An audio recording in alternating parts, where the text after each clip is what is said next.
wa Simiyu linapenda kutoa ufafanuzi kuhusiana na taarifa iliyosambaa kwenye mitandao ya kijamii kuhusu gari la polisi kutumika kubeba wanachama wa Chama cha Mapinduzi Machi 22, 2025.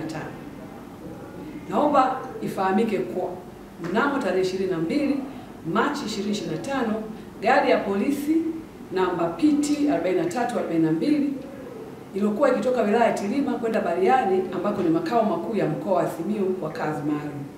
Ilipofika maeneo ya kijiji cha Budalabujiga, walikutana na gari namba T 356 AAK aina ya Scania mali ya kampuni ya Alliance iliyokuwa ikiendeshwa na Yusufu Mayenga ambayo ilikuwa imeharibika maeneo hayo. Hata hivyo, mkuu wa upelelezi wilaya ya Tilima ambaye alikuwa kwenye gari la polisi aliamuru dereva wa polisi kusimama ili kujua wananchi hao walikuwa na tatizo gani.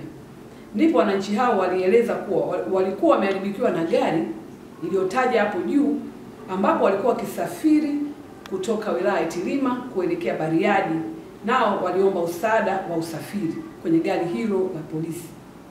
Kwa kuwa hali ya hewa ilikuwa ya mvua, mkuu huyo wa upelelezi wilaya ya Tilima aliamua kutoa msaada kwa wananchi hao na kuwapeleka Bariadi ambapo pia gari hilo lilikuwa linaelekea. Jeshi la polisi mkoa wa Simiyu linakanusha kuwa halikubeba wanachama wa Chama cha Mapinduzi, bali lilitekeleza wajibu wake kisheria wa kulinda usalama wa raia na mali zake.